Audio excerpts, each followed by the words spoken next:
Hi everyone, how are you doing? Hi Grace, good to see you. I think you're the first one here. Alright, so we'll wait for a couple of people. Hi there, let me check my frame, make sure I'm still in here. So, hi there, glad you joined us, good to see you. How's everyone doing? I even put my little happy bow on today, since we're going to talk about the science of happiness. Alright, let's see, who else is joining us? Alright. Well, I'll go ahead and at least do some introductions, get started. So for those of you that are new, welcome to the ALAS Club.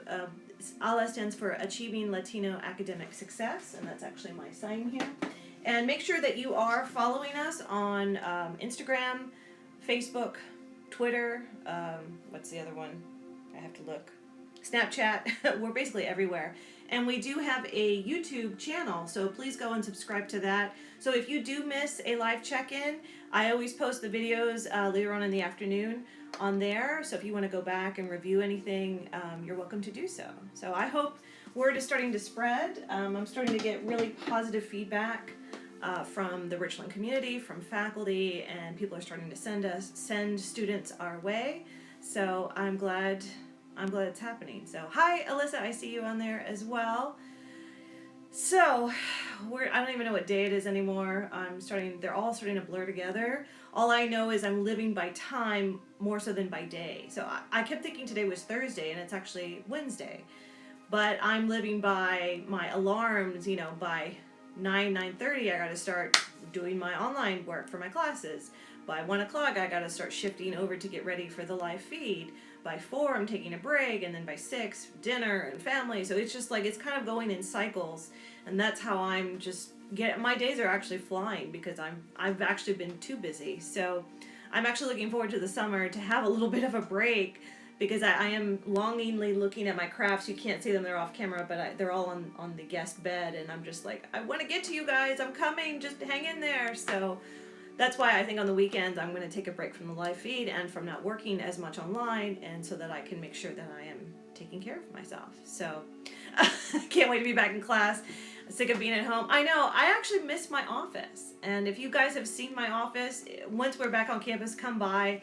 I have a lot of tchotchkes, I have a lot of Snoopy memorabilia, I have a Day of the Dead collection, and I kind of miss that comfort of seeing that every day, and my little coffee maker, and just everything was set up. It took me a while just to get my office at home set up. So yeah, I feel you with that. Okay, well, I actually wanted to start with talking a little bit about just some introduction, just some updates. I guess you saw and I sent out, they are extending the closure of the schools in the state of Texas until May 4th. So really, for us, that's pretty much the week before finals. So I don't think realistically we're going to come back this semester, and it's looking like, but again I have nothing confirmed, that only online classes will be held in the summer, because there is worry, and I've seen some news reports that this virus may flatten, but then there might be a resurgence again. I don't know. I'm hoping with the Texas heat that it will finally kill this virus and we'll be able to go back to our normal lives. But, what is normal? This has become the new normal now. Being in my room and doing work from home and trying to get out when I can. So, we'll play it by ear. I'm going to shift over a little bit. I noticed I cut myself off. So, hey, Mons, good to see you. Hi, everyone. Yuri, hope you guys are okay. So, we're just doing some introduction stuff right now. I did see something that I have not seen, I think, since the 80s. I saw people riding bikes yesterday. So we decided to go and pick up Indian food for my boyfriend. It was his birthday yesterday, and obviously we can't go out, but he has a family friend that opened a restaurant about a week before all of this nightmare started. And so we're trying to support him and bring him business, and he's actually doing pretty good because he just immediately went to take out orders. So he's building a client base, and then once we're able to actually sit in a restaurant again, I am sure all those people then will come to his restaurant. And I'm happy to promote it. It's called Deli 6, but they are up in Highland Village, and so I'm further north. I'm over by Louisville, so for me it's just not that far away. So a lot of you are on the other side of town, but if you know anyone that lives on this side, definitely have them try out Deli 6. It's really good Indian food. Everything is made from scratch and made hours and hours before they actually open. And so we probably ate too much of it last night, so I'm still kind of like, feeling bloated and full, but it was totally worth it. So that's what we did. And while I am, hi Alexis, good to see you. While we were in the car, because I stayed in the car and I had my mask on, and I'm driving by and there are people out and about. Okay, I will send the link for that restaurant. When I am out and about, I saw teenagers and young kids riding bikes, and I was just like, that's what my summers were like. That was 80s summers. You couldn't really go anywhere, and we didn't have internet, and you can only stay in the house for so long when you just got to get out and get some fresh air. So it was just lovely to see families on riding bikes, kids on bikes, and I'm like, I don't have a bike anymore. I may just go buy myself one, like a cheapy one at Walmart, or I even looked on Amazon. They're a little pricey, but I don't know. I just like the idea. Right now I'm walking around my neighborhood and I take my dog out, but it would be nice just to that freedom and that sense of riding a bike. So that's what I'm going to try and do. And I think I have some roller skates somewhere. So it's like we're just going back in time. So hopefully you're doing some things with your family. Hopefully you're getting out, getting some fresh air, doing some games, whatever it is. So that was the one observation I had for today. The other one is, did you see the news this morning? A 18-wheeler turned over on I-20 because it's the worst highway on the planet. I hate I-20. I will never go on it. I-20 and I-30 I hate. They're the worst. Hi, German. Good to see you. And it turned over and caught on fire, and guess what was in it? Toilet paper. So there's just toilet paper everywhere and just flames. I'm sure there will be. I've already started seeing memes on Facebook about it, so anyone wants a free toilet paper, it's just slightly charred, right? So it's funny what has become a priority and a commodity, and I just thought that was humorous, but at the same time sad. Like, yeah, we still need our toilet paper, and even though I have plenty of toilet paper at home, every time I use it, I'm like, okay, but we're getting closer to the next roll. We're getting closer to the next roll. So, hi, Melody, good to see you. Melody is our ALAS president at Richardson High School, so I want to give her a shout out. Melody is just amazing, and she came and sent me an email and said, hey, I want to do some kind of club at Richardson campus, and I said, hey, let's do another chapter of ALAS there. It would be nice if someday our club was just at every college and every high school across the nation. We need to continue to have some kind of support group for Latinos. So I don't know. Who knew? When you dream big, maybe we'll get there, and they will start finding support, and they can always come to us, and we can do a starter kit to get them to form a club on their high school or their campus. So if you know anyone at your former high school and you think that might be an ideal thing, just let me know. I know a lot of the Richland students went to RHS, so I love that, and I love that you guys become a feeder into our community college, so we welcome you with open arms, and yes, you're absolutely welcome to join the Latino club. You don't have to be Latino to join, and yeah, we have some fun. I was thinking with the officers, I'm going to talk to the officers. Maybe we can do some kind of actual social event on Zoom. Maybe we can do like Lotteria or games, or even just chit chat, and maybe someone play music, and we just hang out and talk. I don't know. Maybe we can do an online social event, because we do a lot of social events in our everyday club semesters, and I think we're still missing that element. So, Mons, if you talk to Ruben, the LS president, or German, why don't you guys offline talk on the officers chat, and maybe we can figure out some dates and times, and maybe do like a social online Zoom maybe once a week or something, because I still think we need maybe a little bit more support. Okay? All right, great. Well, that was my observations. So yesterday I had mentioned this thing called FFTs, okay, which actually stands for fucking first time. And I got to give credit to Brene Brown. So if you Google her name on YouTube, she does these amazing TED Talks. And I'm listening to her podcast right now. I sent out the link for the podcast. Her podcast right now is the #1 trending podcast. And I'm really enjoying it because it's very timely, because we are all filled with so much anxiety and stress. And FFTs, she talks about, and it transitions well into Dr. Sanderson's notion of the science of happiness, in that everything is awkward in the beginning. Okay, think about the first time you tried anything and how awkward you felt and insecure and nervous and everything. like the first time you try to drive a car. I mean, my teenager, he was so freaked out. He's like, I'm going to kill someone and I can't do it. And I just forced him to get into the driver's seat. We were in a parking lot and yeah, he was all over the map. He was so scared. But now he actively wants to drive, right? And is willing to take me anywhere I want to go. So think about first times of anything. I'm sure some of you, I know Mons, when you had kids, the first time you had your first baby, I'm sure you were like, what the hell is going on? I don't know what this is. I don't know what's going to happen. And honestly, if I ever, which is not going to happen, but if I ever have a child, I would be in that same boat. You clearly have more experience with that than I ever will, and I can only empathize up to a point, right? The other example is my hot yoga class. So thank goodness my yoga teachers finally put their live videos on YouTube. And yeah, the first time you did the live stream, yes, poor thing. And I felt bad. I'm just like you and Doreen, I could tell it was the first time and you were just like, I don't know what's going on. And I felt the same way too when I did my first one. You should have seen me the first time I taught a class ever, my very first year of teaching. You talk about bullshitting your way through a semester. And in fact, I was a teaching assistant, but I had to teach a composition class. And I pretty much lied and told my students that I had been already teaching for a couple of years because I had heard through the grapevine, never tell your students that you're a brand new teacher or they will just, it's like a runaway train. So I was glad I held my own, but let me tell you, I was white knuckling it every single lecture, every single week until I had that first semester under my belt. But just like anything else, it becomes habit, it becomes like riding a bike, and you figure out, as Brene Brown says, you normalize what that experience is, and then you figure out what's realistic, okay? I see this time and again. Hi, Sakina, good to see you. I see so many students, especially in my history classes, they take a class and after the first day or the first week or when they would take the first test and they'd fail, they drop and they give up. They're like, oh, no, can't do college, I'm over. And they don't give themselves enough of a break because we put so much pressure on ourselves that the first time we try something, we have to nail it. And honestly, there are people out there that do, and it's annoying as hell. There are some people, you give them something, they play with it, and boom, they have it. And I'll be honest, I'm kind of that way when I learn a dance routine.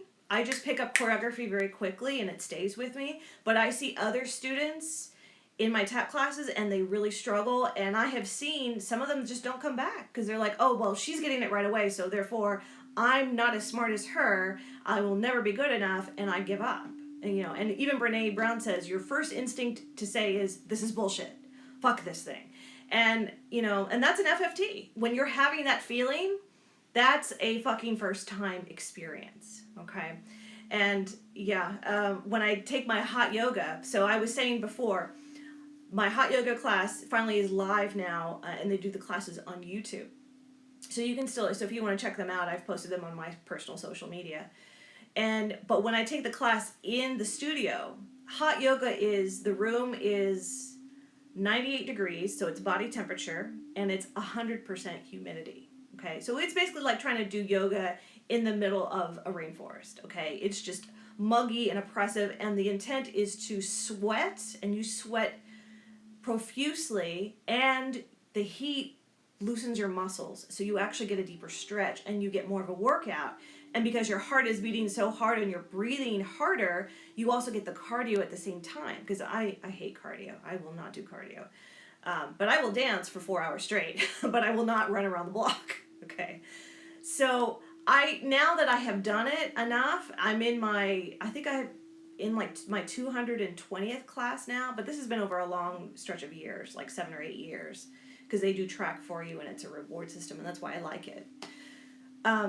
But whenever I see the newbies, the first couple of classes, they drop like flies because it takes time just to get used to the heat, and then you're trying to do the stretches, and then you're trying to do the breathing, and you can't coordinate all of that. And the teachers even tell you, if you get overwhelmed, just lay down on your mat. They don't want you to leave the room. Man, most of them, by halfway through a 60-minute session, they're just on the mat. They're done. And I was no different. And honestly, it took me 3 classes before I could stop the feeling of wanting to throw up. because I would get so nauseous because I couldn't get my breath just right, and the heat, and then when you sweat a lot and you don't replenish right away, you get dehydrated and you pass out. And I have seen students in class pass out. So, and then let's say that happens to you, you're embarrassed, you're frustrated, you feel so weak. Many people don't come back. So that's definitely an FFT moment. And for some reason, as hellish as it was those first 3 days, I kept going back because I knew eventually, because maybe it's my dance experience, I've been dancing since I was 4, you get better over time. You practice, you persist. And believe me, there were days where I was so sore, and there were times where I didn't go for months at a time. And, but it's worth it every time I fight my way back. So if you're going through that right now with dealing with the online classes and dealing with the technology, trust me, those FFTs, I understand what you're going through. Okay. All right. Well, and you danced when you were young. So yeah, a lot of those early experiences of dancing or doing music, they really do teach you kind of how to push through in those moments. Okay. All right. So let's talk about Dr. Sanderson.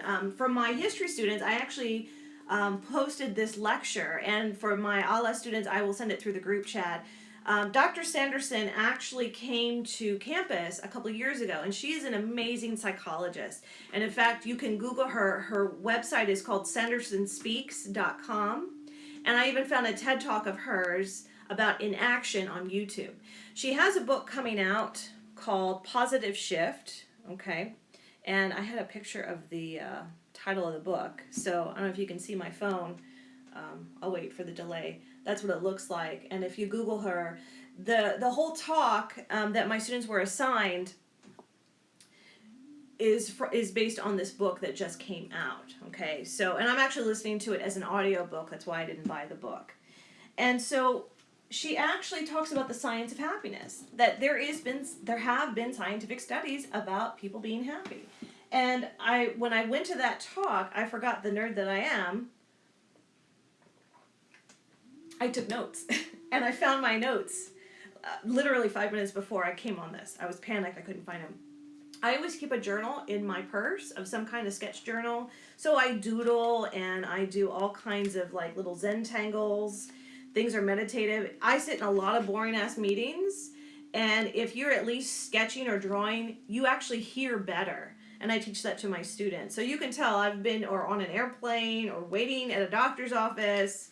Then I take notes. If I hear a quote, if I get inspired by something, there's another one. So I'm really actually kind of proud of this journal. And I'm almost done with it too. So that's why I had put it away. I think actually, oh my gosh. Yeah, I only have a few blank pages, and that's really it.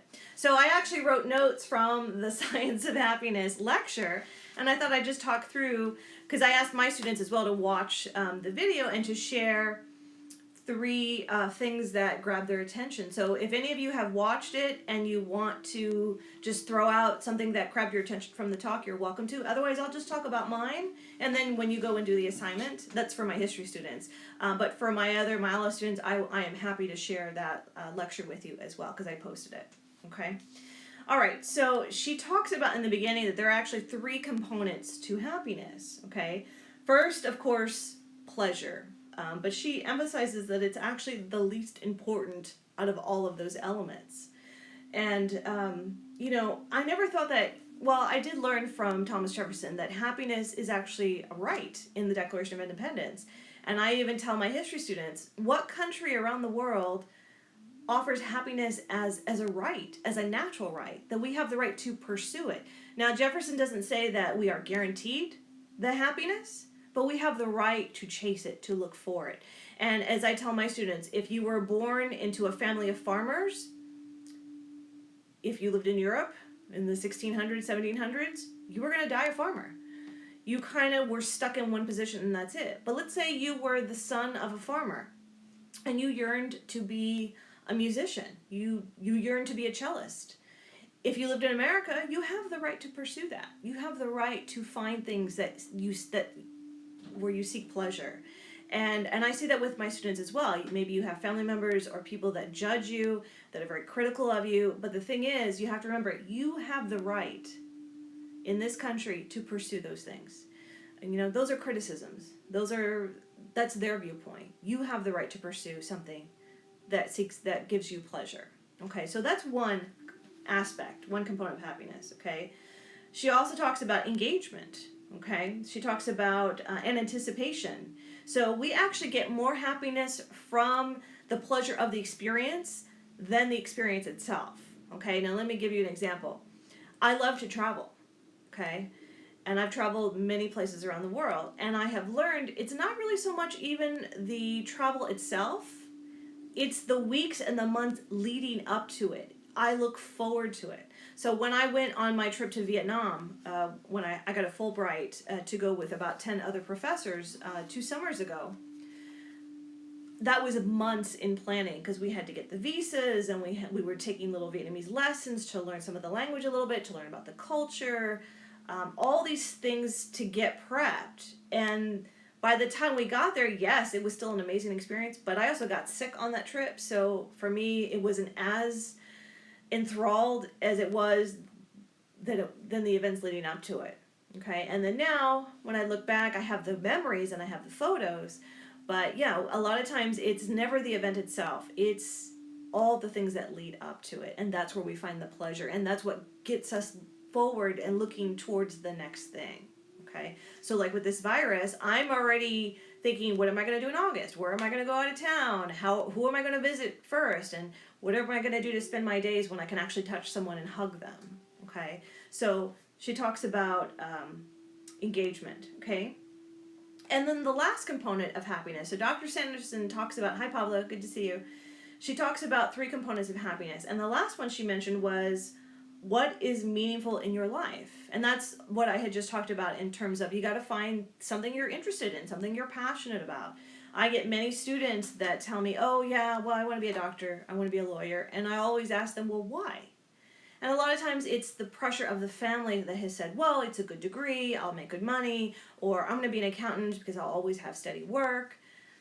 Okay, fair enough, yes, but if you're not passionate about that, if you don't have a desire to get up and crunch numbers or to get up and put your hands into a human body, trust me, you're going to be miserable and you're not going to love that job very long.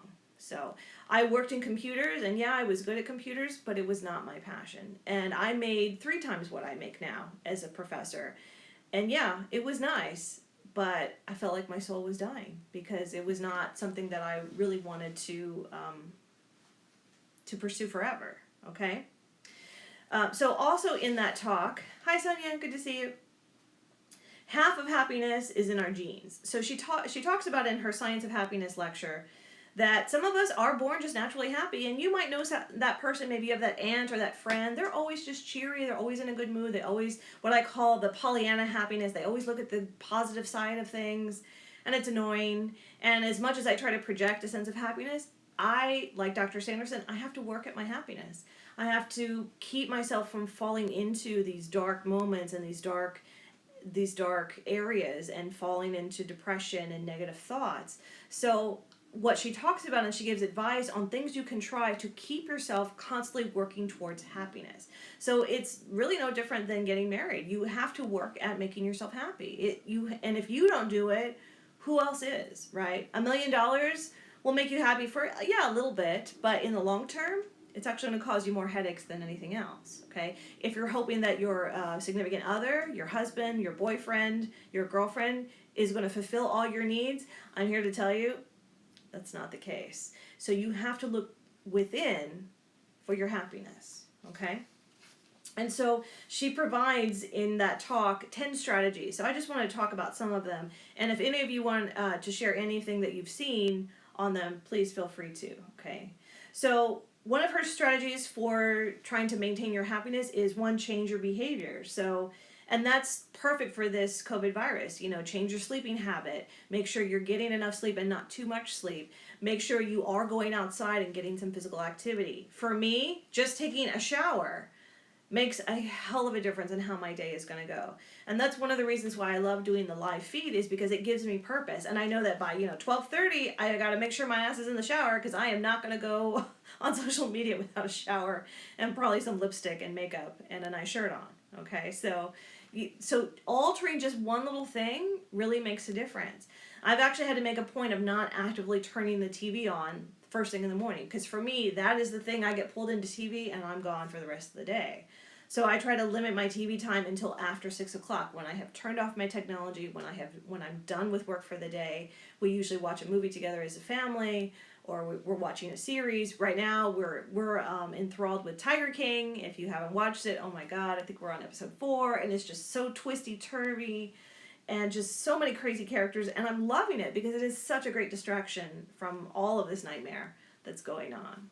Okay, so that was one of the strategies that she suggested. Okay, I had already mentioned this, but she talks about finding your match both personally and professionally. So find something that you're good at and keep doing it. So I'm going to use Mons as my example since she's here, and I adore her. She's doing a cookie business, and she's doing something that makes her happy, and you can tell even when she did her cooking demo, her cookie decorating demo last week, she is all into it, and she has her own system, and she has how she does her icing and the bowls and the way she decorates. So I hope she keeps pursuing that. I see that it makes her, I see her light up. I see it makes her fulfilled. I can imagine she's so happy dropping off those cookie kits, and she's interacting with people. So I think Mons is really in a great place, and she's pursuing something that is fulfilling for her. But also the reality is, if she gets to a point where it's not making her happy, or it's becoming more of a job rather than something pleasurable, I hope that she will have the foresight to see that and know that maybe she needs to go in another direction. So that's what Dr. Sanderson really tries to emphasize, that you don't just commit to one thing and that's it forever. Your passions are going to change, your interests are going to change, and yeah. So I'm glad Mons really enjoys it. I don't know if I could decorate constantly all the time. I'm more of a, I'm going to do some decorating of a cake, and then tomorrow I'm going to do sewing, and then I'm more of a, I have to do different, I need constant variety all the time. So I think if I were just stuck doing just one thing, I don't know that I would be as fulfilled. So, but we have Mons, so if I don't want to make cookies, I can just order some from her. And I will, don't worry.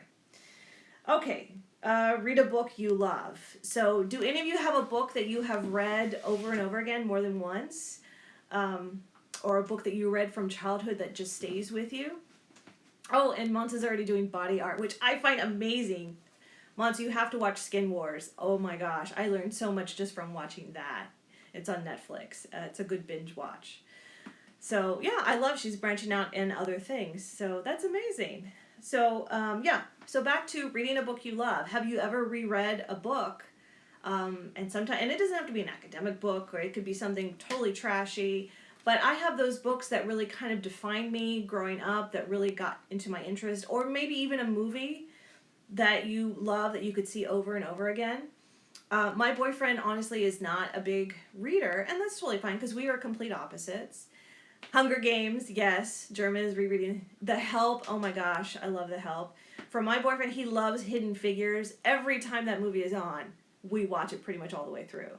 And his ultimate favorite movie now is The 100-Foot Journey, the one about the Indian family that goes to France. If you haven't seen it, it is so good. And the other day when he was a little stressed out, I noticed that we still had it on our, direct TV, and on the DVR, and I said, well, let's just watch this. And I put it on, and I was watching, I could tell he immediately just kind of really engaged with it, relaxed, and it was something he needed for that moment. So if you are feeling a lot of stress, or you're just going through a lot, rewatch something that you've seen before. You'd be amazed. You kind of get to reconnect with that. For me, honestly, there's one book that I read every 5 to 10 years. I go back and reread it, and it's Catcher in the Rye by J.D. Salinger. So they used to teach it in high school. I don't know if they did. Oh, I haven't seen Beautiful Creatures or read it. I'll have to check that one out. Okay, good suggestion. But if you get a chance, read Catcher in the Rye. It used to be very timely for high school kids because it's right at that kind of angst of, I don't know who I am, I don't know who I want to become, and the character in the book realizes that, all the adults in his life are full of shit, his parents are hypocrites, the teachers, and so he's going on this journey trying to find himself. And so it's a very profound book in that way, and it really kind of captures that spirit of we are all trying in process to figure out who we are. So I like to reread it just at different stages of my life because I have different experiences every time I read it. And by the way, J.D. Salinger, that author, that was his runaway hit, like To Kill a Mockingbird was for Harper Lee. This book, to this day is still a #1 bestseller. You can find it at any half-price bookstore, anywhere, any Barnes and Noble. And he never wrote another book after that. And he went into complete seclusion. And for the rest of his life, he lived on this private property, and even fans would try and go up and take pictures or want to talk to him, and he would shoot them away. Or he'd have a gun, he'd be like, get off my property. He just died not too long ago, and it turns out from the time that he stopped going out into the public, he's been writing that whole time. And he put them all into a vault. So now there's like 40, 50 years of manuscripts and writing since he wrote Catcher in the Rye. And right now publishers are going through it. They're going to start publishing some of it. So I'm really excited. I'm like, I want to know what this man did when he shunned the rest of the world. You talk about self-quarantine. He was like, fuck the world. I don't want to be famous. He hated the interviews. He hated all of that.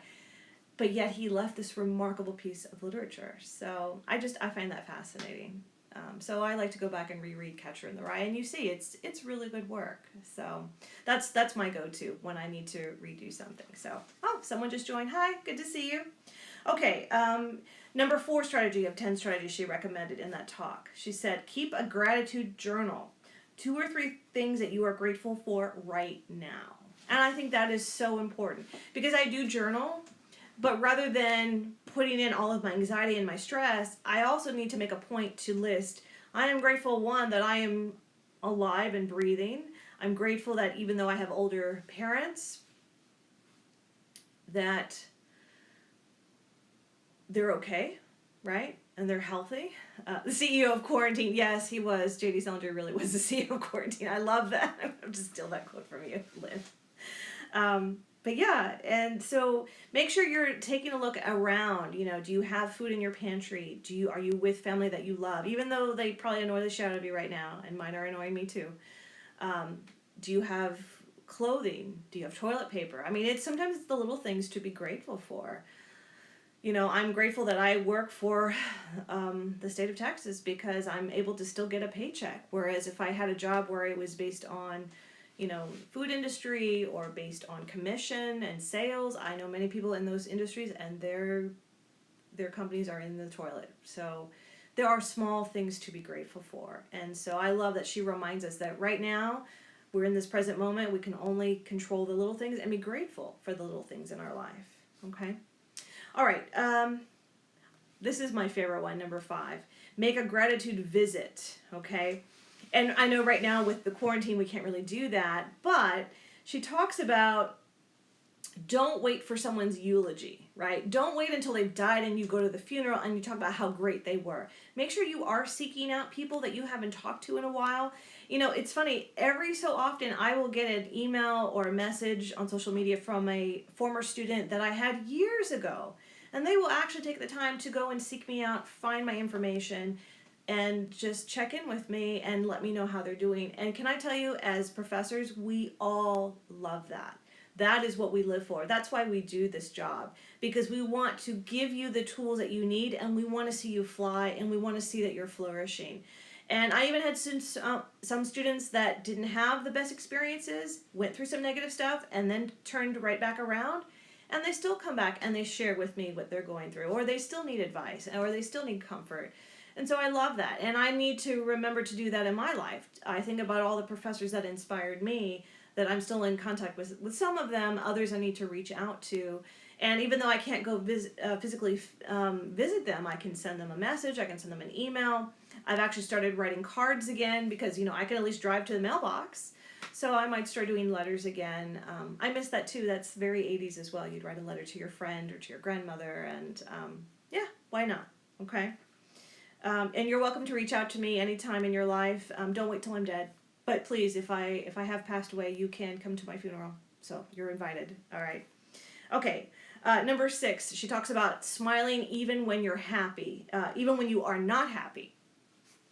The best example I have for that is my hot yoga class again. There's one pose that we do, and it's called the Superman pose, where you're flat on your stomach and you have your arms up and your legs up and you look like you're flying. Let me tell you, when you have to hold that for 30 seconds, that's hell. And they make us in class smile while we do it. And the first time they told me that, I was like, what? I don't want to smile. I'm in pain. This hurts. But there is something about the act of smiling, of physically making the gesture with your mouth that gets you through some of those tough things. So, I don't know. It's something to try. So if you're doing an assignment or something you really hate, try smiling and see what happens. So that's my best advice, okay? Number 7, perform random acts of kindness. Yes, especially now. Make sure you are supporting your, like go talk to your neighbors if someone needs help, cleaning up their yard. I love now going to Starbucks and I'll pay for the person behind me, especially if I see that they're a student. There's a lot of high school kids that go to the Starbucks where I drop off my teenager. Anything that you can do without asking for anything in return. That's really the true reward, and that does build happiness. For example, I was so happy to make tutorial videos for the older faculty who are not good with technology. It's something that I have, it's a skill I can share, and one of my friends was like, you got to figure out how to copyright that, and I'm like, why? First of all, anything I create through the school, they own the rights to, honestly, and second of all, I'm not in this to make money, and I know that shocks people, but if I can give something away for free, I will. What is the point? Okay? Unless I'm selling cookies like Mont's. She needs to make money, right? But I'm not selling cookies, right? I'm selling ideas. I'm selling, you're paying for the class or you've joined the club, then I'm willing to give you whatever I have to share. So consider thinking about those acts of kindness, okay? All right, she said number 8, spend money on the right things. Okay, I love that. We get too caught up in material possessions. And so if you get a chance to watch that lecture, and like I said, I'll send it to the other people who are interested, make sure you're spending your money on things that make you happy, not possessions, right?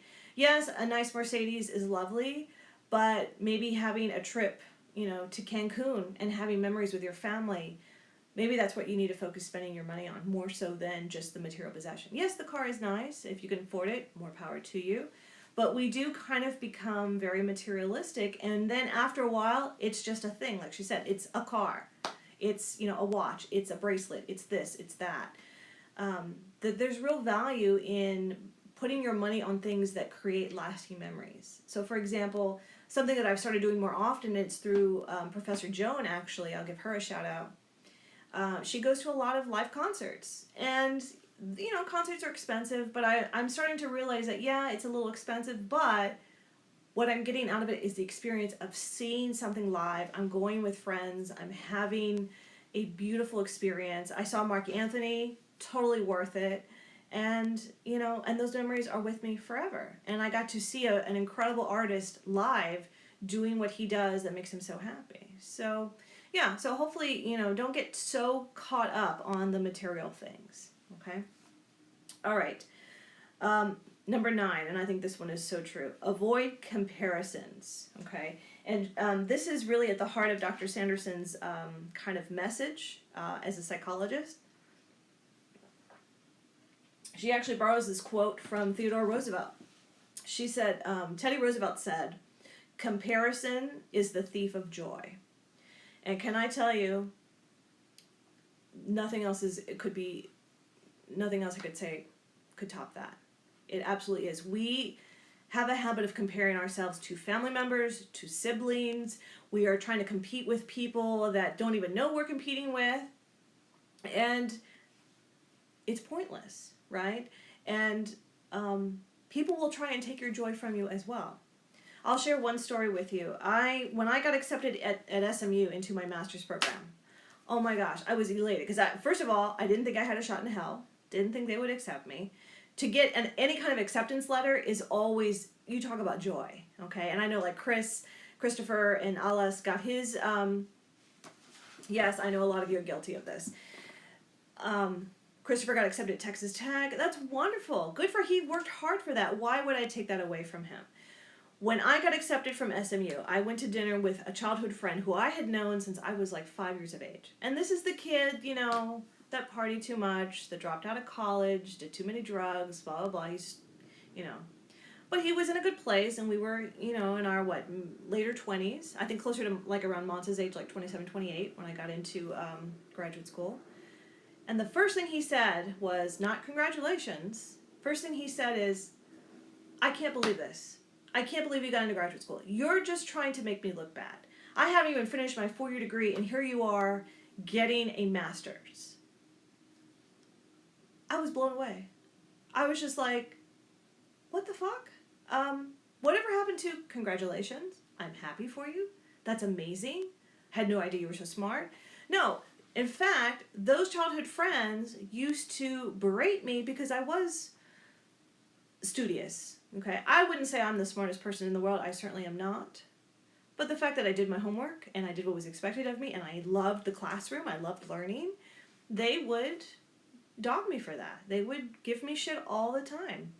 And I thought, this kid is constantly comparing his life to my life. And there is nothing I can do about that. I can only stay in my lane and keep doing the things that I want to pursue. And sometimes I'm great at it, and sometimes I fuck it up really bad. But whatever he did in his life, those are his choices, not mine. So we have to stop comparing our lives with other lives. And I see so many of my students doing that. And I know your parents and your family put this pressure on you as well. Well, Mija, why haven't you gotten your degree yet? Your cousin already finished their degree and they're already working. Well, yeah, but the degree you're working on takes more time, takes more effort. You want to take this class, you want to take that class. You have to learn to block out all of that noise. When you constantly compare, you're losing your happiness, okay? I don't know where I'm going to be in 10 years, 20 years. I'm going to keep pursuing things. But if you're going to say, well, she's done this and I've done nothing, that's not a fair comparison, right? But I've put in my time and my effort. But there are still people who are older than me that have accomplished so much more. But I can't compare myself to them because otherwise I will forever be unhappy. And I finally had to learn I had to stop chasing that kind of joy. So, yeah, I know some of you are guilty of that too, okay? And then the last one, which I think ties in beautifully, is number 10 that she talks about. And that's you have to build and maintain close relationships, okay? So like that childhood friend that I mentioned that criticized me about getting into graduate school, I finally had to let that friendship go. Because after that, I realized, okay, I am beginning to see who he truly is. He's not someone that supports me. He's got very toxic behaviors. He is someone that is always going to have something negative to say and is going to constantly compare his life to mine. And so I finally just stopped calling him back, and I even see him on social media sometimes, but I keep that relationship at arm's length, okay? I learned a really great comparison. You can have 1,000 friends, okay? But who are the friends that you will let into your dirty house, okay? Into your messy bedroom? There are what we call the front porch friends. Like, you let them in up to this point, but they don't get to come in the house because the house is a mess. Then you have friends that you let into your living room, which, you've kind of picked up. You've at least, put the dirty clothes away and you picked up the dirty dishes. And then there's the friends that have seen the horror in your bedroom, in your bathroom, have seen the closet. Hi, Christopher. Good to see you. So that's what you have to be mindful of. So that one friend of mine that was very critical, guess what? He is no longer in the bedroom. He's not even the front porch friend. He's the friend in the street driving by. So you keep people at certain levels, okay? Even honestly with you guys, with my students, yes, I am very open and yes, I share a lot, but I only keep you at a certain level. You guys, I think, are more in the living room, but you're not in my dirty ass bedroom, right? I have only a handful of friends, and even some friends that have never seen anything at all. In the deepest parts of who I am. So you got to protect yourself, and trust me, you don't need 20 friends. Even if you have just one good friend, you're good, right? And even if that friend is your mom, that's totally fine, okay? Because I know, like with my mom, I can confide in her, I can trust her with certain things, but then I also know some things she will judge me on. So that's what I have my best friend for, right? And then I have my other friend in Austin. So think about those relationships, okay? So if you get a chance, and like I said, I will send out the link for Dr. Sanderson's presentation, but definitely check out her book, Positive Shift. All those 10 things I talked about today, they're in her book, and then she goes more in depth. And if you get a chance to do the audiobook, her voice, oh my gosh, very professional, because I won't listen to an audiobook if they sound horrible. It's very soothing. So while maybe you're doing laundry or months while you're decorating cookies, listen to the Audible, and give it a try. I think it will help, especially during this time period, what we're going through. Okay. All right. Well, my last thing is quality over quantity. Absolutely, Lynn. Absolutely. I don't need 50,000 friends because I don't want to go to 50,000 weddings, and I don't want to buy wedding presents and then baby shower gifts, and then it's too much. Okay. So my last thing for today is let's do a little bit of trivia. All right, and then you can go on about your day. So I have two Latinx trivia questions, and then I have two history questions, because some of you are taking my history class, but some of you will know this anyway. Okay.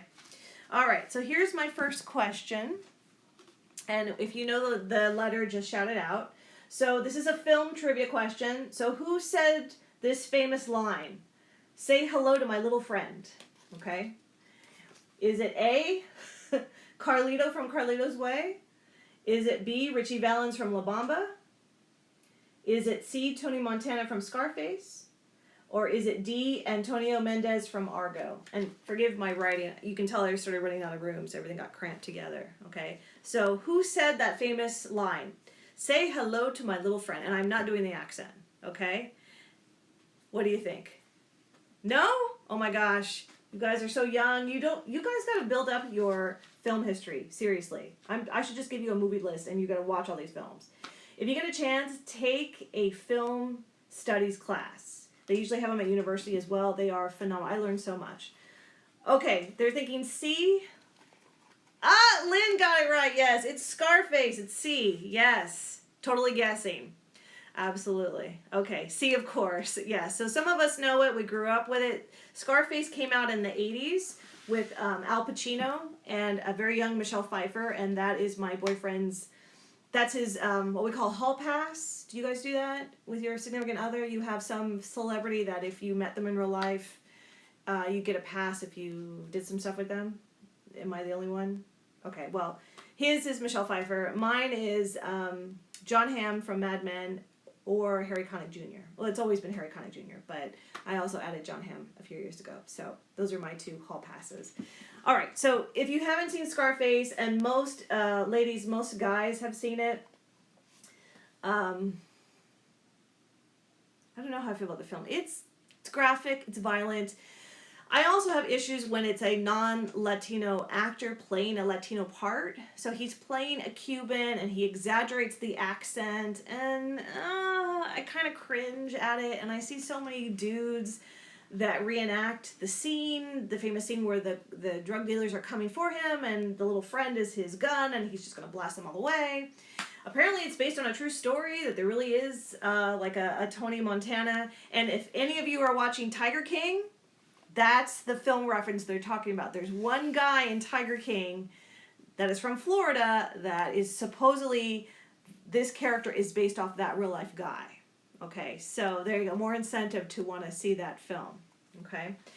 The others, if you haven't seen Carlito's Way, actually this is good as well. This is also Al Pacino. Again, he's playing a Puerto Rican. The accent is not as bad. He plays a little bit more just kind of normal New York accent. So I need Professor Joan on here to weigh in on this one. I'll ask her offline because she's not on today. But it's a pretty good film. This is about a drug dealer that went to jail, came out, and is trying to go legit.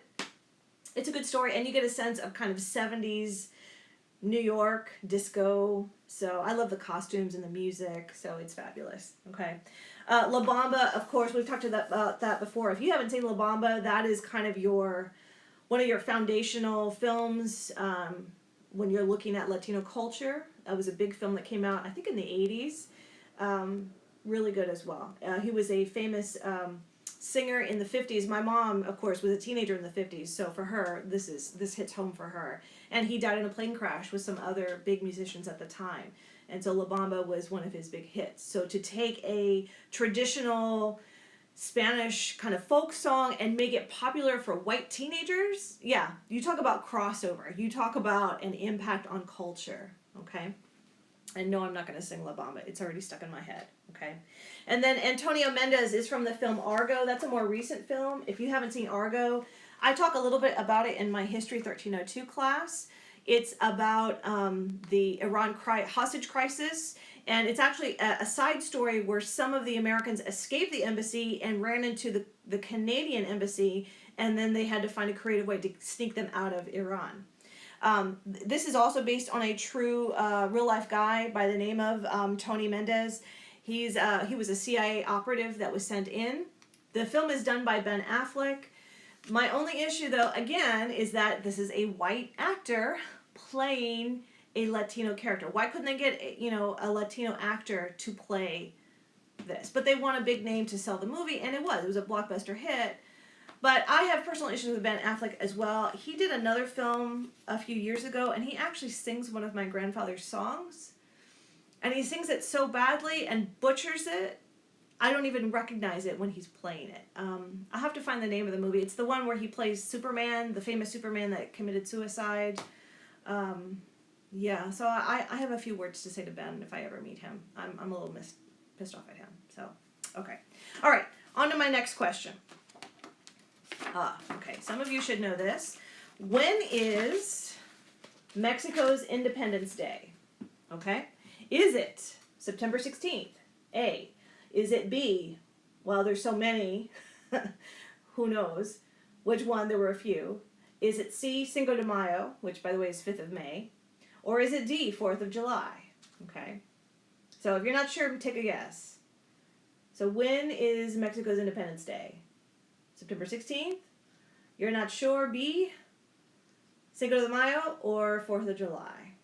German says A. Okay, someone says C. Let's see if we can get a few more. I'm going to take a sip.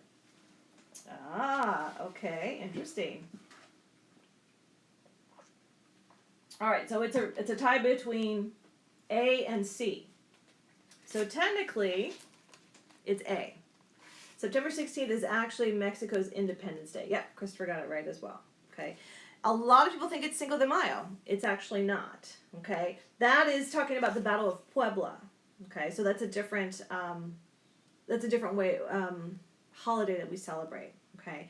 But you have to remember, I think B is also pretty relevant because there have been a lot of Independence Days in Mexico. Think about when the Indians revolted against the Spanish. Think about when the Spanish lost Mexico as a colony. At one point, the French occupied Mexico, and then they were kicked out. I mean, it's just on and on and on.